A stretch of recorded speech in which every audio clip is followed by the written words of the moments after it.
দোকানদার একদিন হঠাৎ করে আমার ডাক দিয়ে বলতেছে, মামা আপনি তো এখানে রেগুলারই আসেন, তো আমি ব্যবসাটা করবো না, ব্যবসাটা ছেড়ে দিব আর কি। তখন আর কি আমার ভিতরে একটা খারাপ লাগছে যে উনি ব্যবসাটা ছেড়ে দিবে, তাহলে হচ্ছে কি হইতে পারে। তখন ওনার সাথে আমি কথা বললাম, উনি বললো যে ব্যবসা ছেড়ে দিবে। তখন আমি চিন্তা করলাম যে তাহলে নেওয়া যায় কিনা, আমি একটা রিস্ক নিয়ে দেখি। তো আমার কাছে তখন তো কোনো মূলধন ছিল না। আমাকে একটা অফার করছে যে অফার হলে যদি হইতে পারে তো এই টাকার মধ্যে আপনি তাহলে নিতে পারবেন এই ব্যবসাটা। 2 দিন সময় দিছে।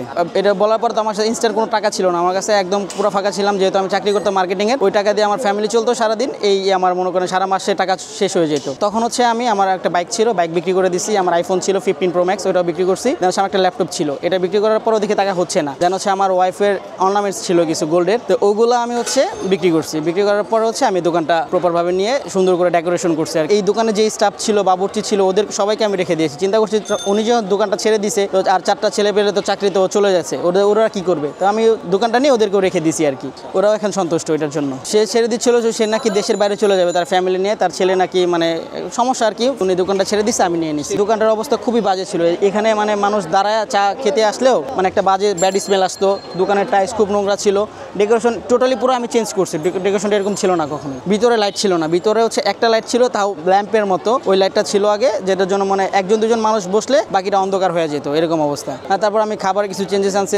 হ্যাঁ, আমি সবসময় এটা চেষ্টা করি যে জিনিসগুলো ইউনিক আর কি, মানুষ সচরাচর সবাই মানে ঢাকার মধ্যে খুঁজে পায় না, সেই জিনিসগুলো সবসময় আমি আমার কাছে রাখার চেষ্টা করি। আমার ফ্যামিলি তো কখনোই আমাকে বিজনেস নিয়ে আর কি আমাকে সাপোর্ট করে না। আমার ফ্যামিলি সবসময় বলছে যে বিজনেস মানেই লস। আমি আগে থেকে অনেক আগে আমি বাসা যখন বলছিলাম যে আমি একটা বিজনেস স্টার্ট করছি, তখন আমার বাবা মা আর কি সবাই আমাকে বলতো যে না, ব্যবসা নেওয়ার দরকার নেই, আনছেন মানে এরকমভাবে আমাকে বলতো যে ব্যবসা এরকম ভালো হবে না, মানে ব্যবসা মানেই লস। তো আমি তারপরও আমার ওয়াইফ আমাকে যথেষ্ট সাপোর্ট দিছে।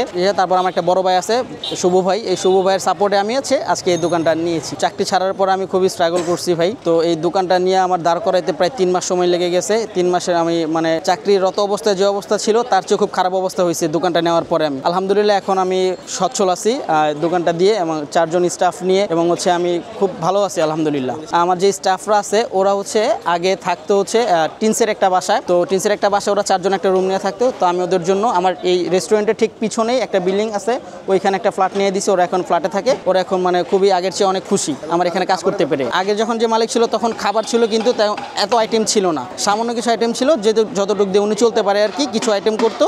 তো আমি এখন আমার স্টাফদের জন্য, আমার এখানে যে কাস্টমাররা যা খায়, আমি যা খাই, ধরুন গরুর মাংস, হাঁসের মাংস, গরুর বট, রুটি, ভাত, এগুলো ওরাও খায়, আমার কাস্টমাররাও খায়, আমার স্টাফরা এগুলোই খায় না। তো এখন আমি বুঝতেছি যে আসলে ব্যবসার উপরে কিছু নাই। চাকরিটা হচ্ছে স্বল্প মেয়াদি। চাকরি করে একটা মানুষ শুধু তার হচ্ছে জীবিকা নির্বাহ করে তার হচ্ছে সারা মাসের খরচটা চালাতে পারবে, ভবিষ্যতের জন্য কিছু করা যায় না চাকরি করে। আমি এটা এখন বুঝতেছি। আমার এখন মনে হচ্ছে আমার এই ডেকোরেশনের কারণে এবং চেঞ্জেসের কারণে দোকানটা তো পরিষ্কার পরিচ্ছন্ন করার পরে আমার কাস্টমার এখন আসতেছে।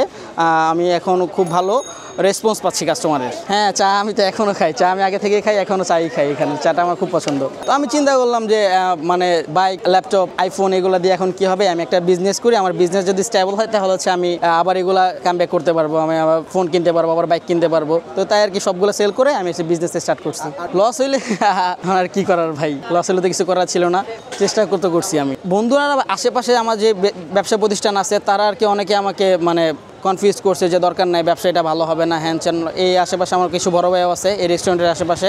তারপর হচ্ছে কিছু ব্যবসায়ীরাও আছে, ওনারাও আমাকে বলছে যে ব্যবসাটা নিয়েন না, দরকার নেই, ব্যবসাটা শেষ হয়ে গেছে। আগের যে মালিক ছিল সে হচ্ছে পারতেছে না বিদে ছেড়ে দিচ্ছে। এই জন্য আর কি আমি তারপর আমি রিস্কটা নিয়েছি। এটার ফ্লেভারটা একটু ডিফারেন্ট টাইপ, একটু ভ্যানিলা ফ্লেভারটা বিস্কিটের জন্য আসতেছে না। এর আগে কখনো খাওয়া হয়নি, বাট হ্যাঁ এটা খাওয়া যাবে। এটা মোটামুটি টেস্টি আছে, একটু টেস্ট করে দেখি তারপরও। এটা চায়ের সাথে খেতে আরও বেশি ভালো লাগবে।